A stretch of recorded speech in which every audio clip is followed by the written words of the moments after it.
우리 예수랑교회 사명은 환원운동의 완성에 있습니다. 이 세상 모든 교회가 초대교회로 돌아가게 하는 것입니다. 강물의 깨끗함은 상류 즉 수원지가 얼마나 깨끗한가에 달려 있습니다. 그래서 우리 교회는 성경으로 돌아가기 위해서 21세기에 초대교회를 구현하고자 노력하고 있는 것입니다. 사도행전 20장 7절 상반절에 보게 되면 그 주간의 첫날에 우리가 떡을 떼려 하여 모였더니 라고 했습니다. 여기서 주의 만찬을 의미하는 것입니다. 여러분이 여기에 기록된 말씀을 원어로 이해해 보면 그 주간의 첫날, the first day of the week, 그 주간의 첫날에 우리가 떡을 떼려 하여 모였더니 라고 하는 말의 시제가 현재 진행형임을 알 수가 있습니다. 계속되는 행위를 말씀하시는 것이지 단회적 행동을 의미하는 것이 아니라고 하는 것입니다. 사실 같은 용어가 고린도전서 16장 2절에서 헌금할 때 사용되는 말씀이 또한 있습니다. 매주 첫날에 너희 각 사람이 수입에 따라 모아 두어서 내가 갈 때에 연부하지 않게 하라고 말씀했습니다. 여러분은 교회가 우리가 헌금을 해야 되는데 1년에 한두 번 하겠다, 분기마다 한 번씩 하겠다, 아니면 한 달에 한 번씩 하겠다라는 말을 들어보지 못했을 것이라고 생각을 합니다. 우리는 고린도전서 6장 12절의 말씀대로 the first day of the week, 매주 첫날에 해야 된다라고 하는 것입니다. 마찬가지로 주님의 만찬도 매주 해야 되는 것입니다. 그런데 우리는 주님의 만찬을 매주 해야 되는데 매주 할 수가 없습니다. 그러나 우리는 예수 그리스도의 십자가를 쳐다보므로 우리의 삶 속에 성령이 주는 감동의 의미를 깨달을 수가 있습니다라고 하는 분들이 많이 있는 것을 경험할 수가 있습니다.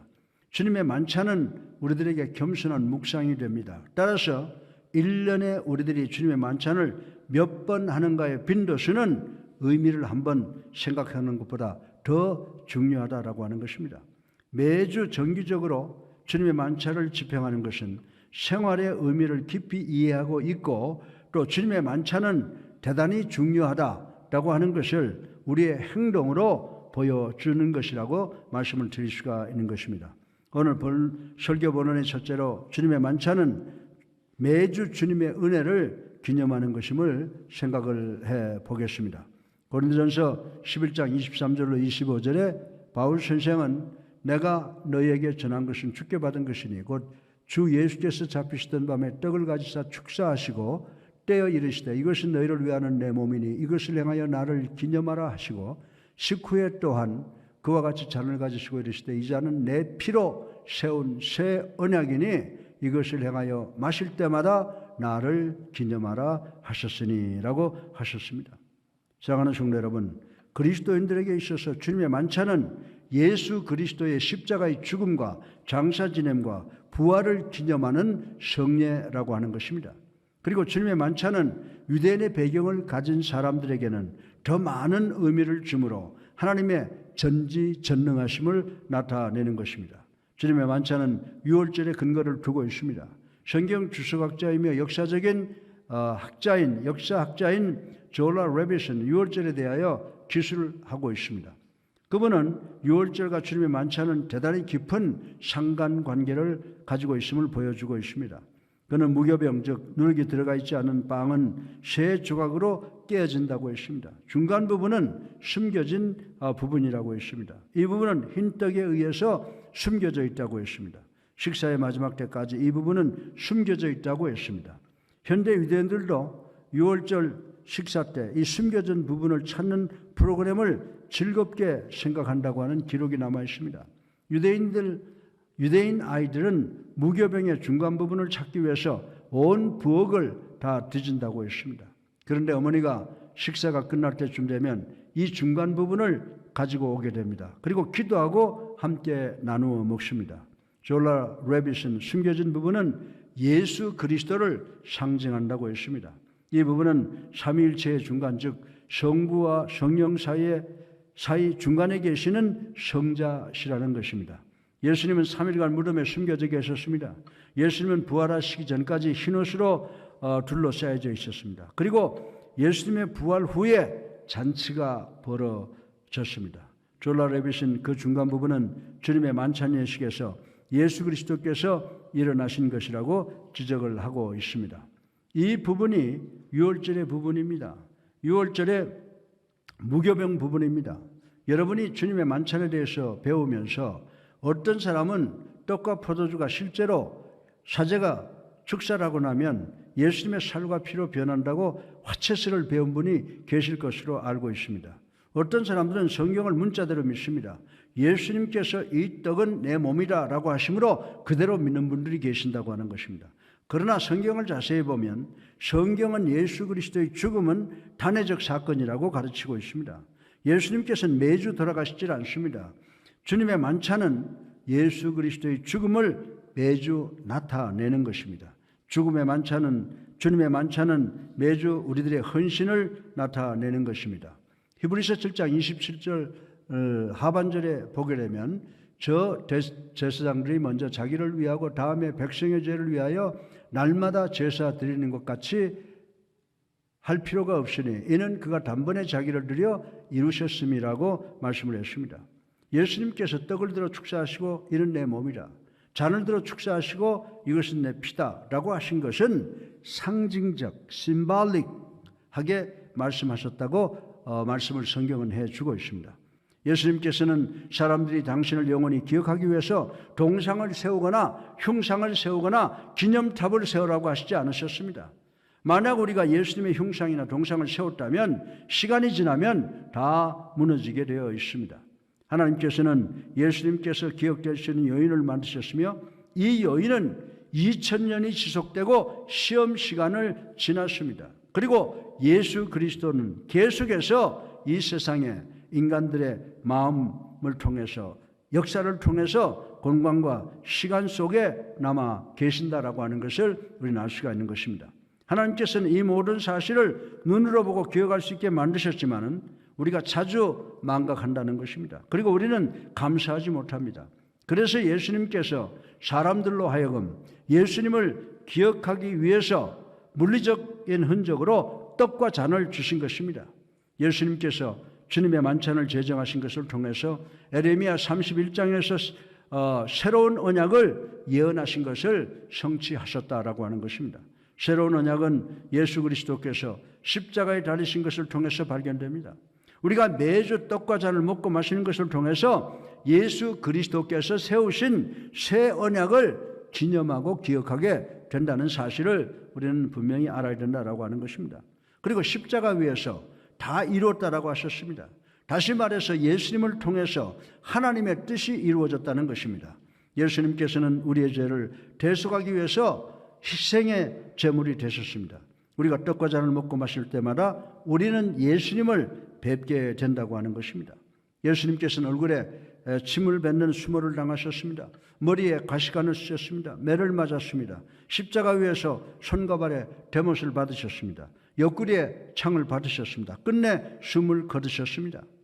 바울 선생은 로마서 5장 8절을 통해서 우리가 아직 죄인 되었을 때에 그리스도께서 우리를 위하여 죽으심으로 하나님께서 우리에 대한 자기의 사랑을 확증하셨느니라고 하셨습니다. 아멘.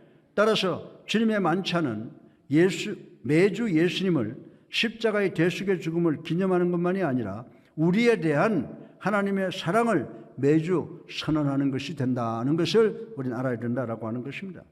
고린도전서 11장 26절에 보면요, 너희가 이 떡을 먹으며 이 잔을 마실 때마다 주의 죽으심을 그가 오실 때까지 전하는 것이니라 라고 했습니다. 사랑하는 성도 여러분, 주님의 만찬은 선교적 도구입니다. 우리는 예수 그리스도의 죽음과 장사 지냄과 부활을 눈으로 보고 이 사실을 예수 그리스도의 재림 때까지 선언하는 것입니다. 그래서 주님의 만찬이 세계 도처에 세상 끝까지 선포가 되는 것입니다. 그래서 우리는 나는 예수 그리스도 어린 양의 보혈 밑에 있습니다. 나는 우리 원수로부터 구원받고 안전합니다라고 노래할 수가 있는 것입니다. 리카 메이너라고 하는 목사는 주님의 만찬의 중요성을 이렇게 강조한 적이 있습니다. 이분은 내가 떡을 먹을 때마다 나는 머리를 숙인다. 내가 머리를 숙일 때마다 예수 그리스도의 십자가의 죽음과 장사 지냄을 기억하게 하신다.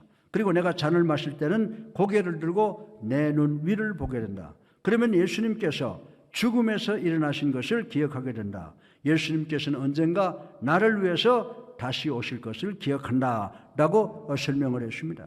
사랑하는 성도 여러분, 우리는 주님의 만찬을 통해서 주님의 죽으심과 장사 지냄과 부활을 전해야 되는 줄로 믿으시기 바랍니다. 주님의 만찬 때는 우리 자녀들에게 예수 그리스도에 관해서 가르치기 대단히 좋은 시간이라고 저는 말씀을 드릴 수가 있습니다. 예배를 끝내고 여러분들이 집으로 돌아갈 때 여러분의 자녀들은 왜 어른들은 조그만 떡을 먹고 잔을 마셔? 라고 물을 것입니다. 이 시간은 예수님께서 우리 아이들을 위해서 하신 일이 무엇인가를 가르치기에 가장 적절한 시간이라고 말씀을 드릴 수가 있습니다. 그렇기 때문에 주님의 만찬 시간은 아직도 예수님을 자신의 구세주로 살아계신 하나님의 아들로 영접하지 못한 분이 결단하시기 가장 자연스러운 시간이라고 말씀을 드릴 수가 있습니다. 왜냐하면 주님의 만찬에 참여한다는 것은 예수님께서 자신들의 구세주가 되시고 살아계신 하나님의 아들이 되신다는 것을 이해하고 믿는 시간이 될 수 있기 때문입니다. 교인들이 이 진리를 이해할 때 예수님을 구세주로 살아계신 하나님의 아들로 믿고 영접하고 세례받고 주님의 만찬에 참여하게 되는 것인 줄 믿으시기를 주님의 이름으로 축원합니다. 둘째로 주님의 만찬은 매주 시험을 치는 것임을 생각해 보겠습니다. 고린도전서 11장 27절로 29절에 그러므로 누구든지 주의 떡이나 잔을 합당하지 않게 먹고 마시는 자는 주의 몸과 피에 대하여 죄를 짓는 것이라. 사람이 자기를 살피고 그 후에야 이 떡을 먹고 이 잔을 마실지니 주의 몸을 분별하지 못하고 먹고 마시는 자는 자기의 죄를 먹고 마시는 것이니라. 아멘. 다시 말해서 우리가 예수 그리스도의 십자가의 희생의 죽음을 수용할 가치가 있는 대상이 아니라는 것입니다. 그러나 우리는 예수 그리스도의 십자가의 죽음과 장사지름과 부활을 상징하는 주의 만찬만큼은 거룩하게 떨리는 마음과 태도를 취하라는 명령을 받고 있는 것입니다. 다시 말해서 우리가 주님의 만찬을 대하는 태도가 바로 우리 주님을 존귀하게 높이고 주님께 영광을 돌린다는 것입니다. 주님의 만찬을 먹는 우리의 태도는 우리 마음에 나타내고 전하는 것입니다. 오 주님, 저는 죄인입니다. 하나님께서 저를 잘 아십니다. 사람들은 제 위선에 의해서 제게 속을 수 있으나 하나님 당신은 제가 얼마나 더러운 죄인인가를 아십니다. 주님, 저의 죄를 용서하여 주시옵소서, 제가 변화되게 도와 주시옵소서 라고 기도해야 되는 줄로 믿으시기 바랍니다. 마태복음 17장에 나타난 십자가 사건을 여러분들 한번 읽어보시길 바랍니다. 여러분의 지나간 주간의 삶을 되돌려 보시길 바랍니다. 여러분은 삶이 하나님의 영광에 이르지 못함을 깨닫게 될 것입니다. 그러면 여러분은 여러분의 삶을 새롭게 정리하시고 예수님께서 여러분을 위해서 무엇을 하셨는가를 생각해 보시고 주님께 감사드리는 여러분 모두가 되시기를 주님의 이름으로 축원합니다.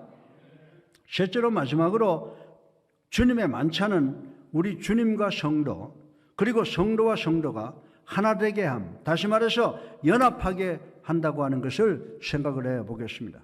사랑하는 성도 여러분, 우리 모두는 주님의 만찬에 참여하는 것을 통해서 예수 그리스도의 갈보리 언덕 십자가의 죽음과 장사 지냄과 부활을 믿는 것으로 연합하여 하나가 되게 함으로 주님의 완벽함 때문에 우리가 완벽하지 못하지만 완벽하게 되었다고 하는 사실을 믿는 우리가 되시기를 주님의 이름으로 축원합니다.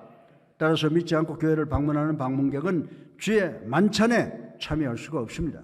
그러나 믿는 성도들이 주님의 만찬에 참여하는 것은 우리가 주님과 그리고 우리 성도들이 하나가 되는 아주 깊은 의미가 있다고 하는 것을 인식을 해야 된다고 하는 것입니다. 여러분은 믿는 사람과 믿지 않는 사람의 먹는 것에 대한 차이가 무엇인지 아십니까? 우리 성도들은 주의 만찬을 먹고 마시는 것은 과거의 사건, 갈보리 언덕 예수 그리스도의 십자가의 사랑을 기억하고 그 사랑을 기억하고 미래의 천국 소망을 갖기 위해서다라고 하는 것입니다. 그러나 세상에 먹는 떡과 마시는 잔은 과거를 잃어버리고 존재하는 미래 소망으로부터 도망하려는 것이라는 사실을 우리는 알아야 된다라고 하는 것입니다. 주의 만찬을 먹고 마시는 것은 우리 모두에게 우리는 예수 그리스도의 십자가를 지고 예수 그리스도와 그리고 성도가 연합하여 예수 그리스도를 따름으로 언젠가 있을 하늘나라의 소망을 성취하기로 서로가 말하고 이해하고 격려하는 예식이라는 사실을 우리는 알아야 된다라고 하는 것입니다. 고린도전서 10장 16절에 우리가 축복하는 바 축복의 자는 그리스도의 피에 참여함이 아니며 우리가 떼는 떡은 그리스도의 몸에 참여함이 아니냐라고 했습니다. 이는 참여하는 것을 통하여 하나로 연합하는 예식입니다. 얼마 전에 저는 목회자 부부 수양회에 우리 집사람과 아내와 참여를 했습니다. 우리가 그 세미나에 참여하기 전에 우리가 해야 되는 것은 배우자들에 대하여 50가지의 장점을 써내야 했습니다. 제가 제 아내의 장점 50여 가지를 쓰는 것은 대단히 어려운 일이었습니다.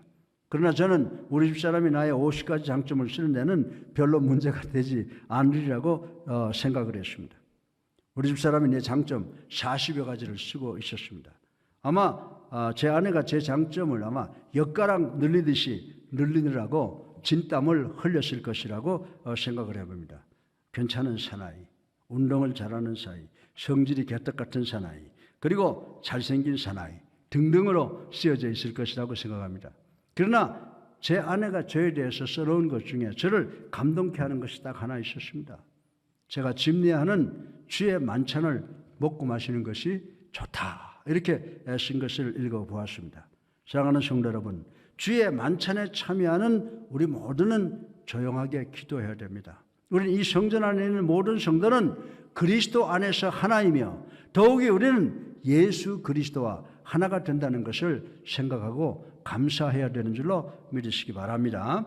우리를 향한 그리스도의 사랑의 상징을 생각해 보는 것입니다. 그리고 그 상징, 우리를 사랑하셔 십자가에 달려 들어가신 예수 그리스도의 그 살과 그 피를 먹고 마시는 것입니다. 이사야 선지자는 주의 만찬이 제정되기 오래전에 주님의 만찬에 대해서 예언을 했습니다. 이사야서 53장 5절을 우리 다 같이 한번 읽어보실까요? 시작. 그가 찔림은 우리의 허물 때문이요 그가 상함은 우리의 죄악 때문이라. 그가 징계를 받음으로 우리는 평화를 누리고 그가 채찍을 맞음으로 우리는 나음을 받았도다. 아멘. 마틴 루터는요, 우리가 우리 주머니에 못을 항상 가지고 다녀야 된다라고 했습니다. 예수 그리스도께서 가신 그 길에 대해서 우리가 책임을 져야 된다라고 하는 말씀인 것입니다. 우리는 주님의 만찬에 참여하기 전에 우리는 우리를 살펴야 됩니다. 우리가 예수님과 올바른 관계를 맺고 있는가를 확신을 가져야 됩니다. 우리가 잘못하면 예수 그리스도의 갈보리 언덕의 사랑의 십자가 희생을 옛날에 한낱 이야기가 되어서 사라져버리는 경우가 있다고 하는 것입니다. 누가복음 23장 26절 33절의 말씀을 우리말로 한번 생각을 해보겠습니다. 어느 유대인 남자가 자신의 고향인 구레네로 돌아가고 있었습니다. 그날 저녁에 친구 집에 머물었습니다. 그리고 아침에 예루살렘 길을 걷게 되었습니다. 일반적으로 예루살렘으로 들어가는 문은 붐비었는데 그날은 이상하게도 나오는 문이 붐비게 되었습니다. 그는 대단한 호기심을 가졌습니다. 그래서 지나가는 사람을 붙잡고 물었습니다. 이 사람은 오늘은 세 사람의 사형 집행이 있는 날이요. 그래서 우리 모두는 십자가형을 보기 위해서 갈보리 사형장으로 나가고 있습니다. 라고 했습니다. 이 말을 들은 사나이는 나도 사형 집행을 본 적이 없으니 세 사람의 사형 집행을 보기 원한다. 두 명은 흉악한 강도범이고 한 사람은 죄 없이 핍박을 당하는 것이라고 하는 말을 들었는데 그거 대단히 흥미있는 일이다라고 생각을 했습니다. 그 순간 나는 그 무거운 십자가를 지고 가는 이 사람을 보았는데 어떻게 지탱을 할 수 있을까를 생각했습니다. 그의 몸은 채찍에 맞아서 갈기각이 찢어져 선혈이 낭자합니다. 어떻게 저런데도 살 수 있을까를 생각했습니다. 그 사형수의 모습은 사람이라기보다 동물과 같았으나 이 사형수의 눈에는 두 가지의 동정과 결단의 빛이 있음을 보았습니다. 그러나 나는 세상에서 그런 결단을 보지 못했습니다. 그 사형수는 십자가를 지고 가면서 계속해서 넘어지고 또 넘어지고 했습니다. 더 이상 갈 수가 없을 것 같았습니다. 그러나 나는 그 사형수가 끝까지 십자가를 지고 가겠다는 결단의 빛을 보았습니다. 왜냐하면 그 사람은 계속해서 그 무거운 십자가를 지고 갈보리 산 꼭대기를 향해서 올라가고 있었기 때문입니다. 그러나 그 사형수는 더 이상 한 발자국도 떼놓을 수가 없었습니다.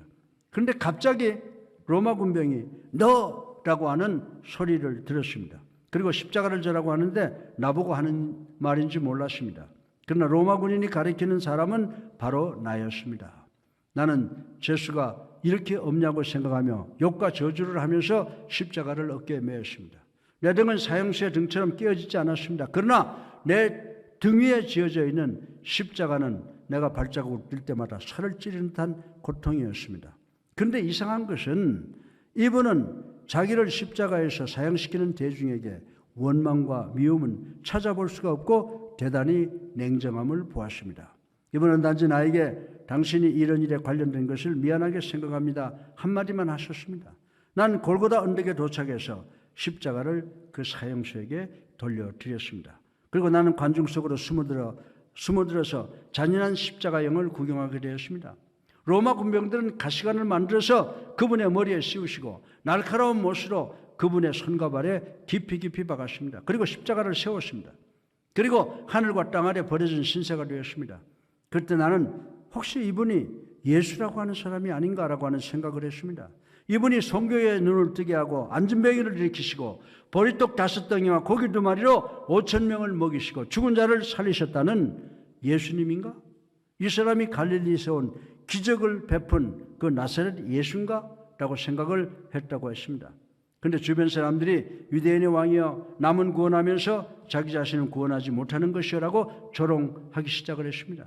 그때 나는 무심코 예수님 당신은 다른 사람을 구원하지 않으셨습니까? 그 십자가로부터 내려오세요 라고 소리 질렀습니다. 무리들은 십자가에 달리신 예수님에 대해서 모든 욕설을 퍼붓고 있었습니다. 기적을 만들어 봐라. 우리에게 축복을 부어주어라 예수야 라고 소리를 질렀습니다. 그때 저는 나 자신도 모르게 진심으로 또 예수님 말씀하세요. 하늘로부터 하나님의 천군 전사를 불러서 원수들을 박살을 내세요. 예수님 당신을 위해서 아니라고 하세요. 말씀하세요. 라고 소리를 질렀습니다. 그러나 나는 그로부터 놀라운 소리를 들었습니다. 내가 수백 년을 산다 해도 예수님께서 십자가 위에서 하나님께 하신 말씀을 잊을 수가 없습니다. 누가복음 23장 34절에 그분은 아버지여 저들의 죄를 용서하소서 저들은 저들이 하는 짓을 알지 못하나이다 라고 기도했습니다. 그 말씀을 듣는 순간 내 눈에는 뜨거운 눈물이 흐르기 시작을 했습니다. 그리고 가장 중요한 것은 그분이 지는 그 십자가, 그분의 죽음은 내 죄 때문이라고 하는 것을 깨달았습니다. 예수님의 십자가는 내 평생 최고의 영광이 되었습니다. 예수님은 사랑의 최고의 본체이시기 때문에 가장 더러운 죄인인 나를 진정으로 사랑하여 주셔서 나를 위하여 돌아가시고 나를 변화시켜 주셨습니다라고 고백을 했다고 하는 것입니다. 저는 이 전장을 생각해 보면서 이 고백이 시몬으로 하여금 구레네 시몬, 즉 나중에는 그의 부인이 바울의 양 어머니가 된 그런 사람이 되지 않는가라고 저는 생각을 해봅니다. 사랑하는 성도 여러분, 이 스토리는 하나님의 독생 성자께서 위대하신 구세주가 되시고 살아계신 하나님의 아들이 되셨다고 하는 것입니다. 여러분과 나를 위해서 십자가 위에서 돌아가셨다고 하는 것입니다. 누구든지 십자가에서 돌아가시고 장사 지내시고 부활하신 이분을 믿으면이라고 하는 말씀은 그분의 최고의 약속입니다. 멸망치 않고 영생을 얻게 될 것이다라고 하는 말씀은 우리 모두에게 위대한 유산, 소유가 될 것이라고 전 여러분들에게 말씀을 드리겠습니다. 결론적으로 요한복음 6장 53절과 54절을 우리 다 같이 한번 읽어보겠습니다. 예수께서 이르시되 내가 진실로 진실로 너에게 이르노니 인자의 살을 먹지 아니하고 인자의 피를 마시지 아니하면 너희 속에 생명이 없느니라. 내 살을 먹고 내 피를 마시는 자는 영생을 가졌고 마지막 날에 내가 그를 다시 살리리니. 아멘. 우리 모두는 매주 이 떡을 먹고 잔을 마심으로 2000년 전의 사건, 즉 예수 그리스도의 십자가에 죽음과 장사지름과 부활하셨다는 복음을 오늘 살아가는 우리는 오늘 이 사실을 믿고 순종함으로 내일 미래의 어느 날 우리 예수님께서 재림하실 때 우리도 주님과 함께 부활하여 천국 입성의 소망을 성취하시는 여러분 되시기를 주님의 이름으로 축원합니다. 그리하여 천국에서 영생 복락하는 우리 예수 사랑교회 성도님들 되시기를 주님의 이름으로 축원합니다.